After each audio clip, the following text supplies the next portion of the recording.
But I'm, again, these are random things out of my past that I might be confusing. Spoonerism, and the other one was a... Sibilant. Sibilant.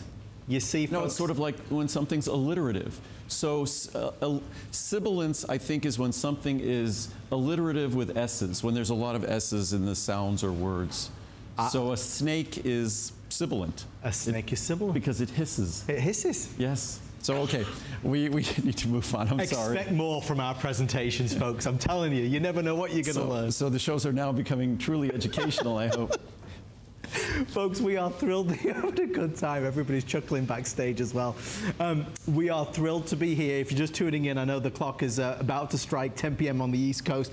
We are having our monthly specials right now. The March ones we're doing a little bit ahead of time because this is Andrew's only, doesn't have any shows in March. Nope. Perhaps one of the most popular of the monthly specials will be the Green Foods Complex. I could talk about this all day long, Andrew. Those of us that have had it or tried it swear by it. And it's an incredibly simple product.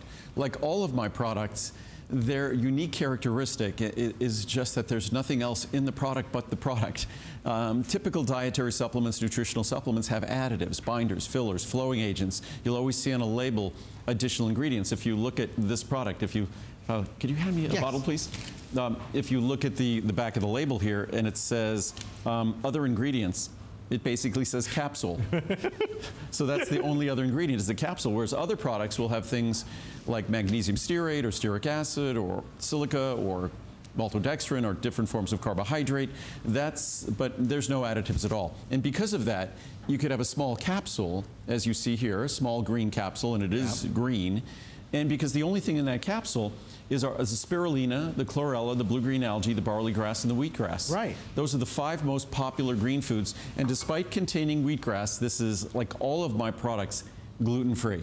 So you don't have to worry with any of my products about the presence of gluten. Always gluten-free. And always non-GMO. Right. So that goes without saying.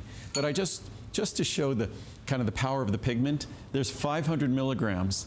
And this is going into almost a pint of water. Sure. But 500 milligrams of green foods. And you just get a sense, it gets so dark that it literally almost gets so dark green, it's almost black. And then the fun thing about it is, it tastes kind of good and sweet. It's versus what you would normally expect with something like wheatgrass. Because wheatgrass, for me, wheatgrass is absolutely unpalatable. Yeah. I'd rather, it's just, imagine the worst tasting medicine. For me, that's how wheatgrass affects me. A lot of people feel that way about it. But wheatgrass does contain a rich, complex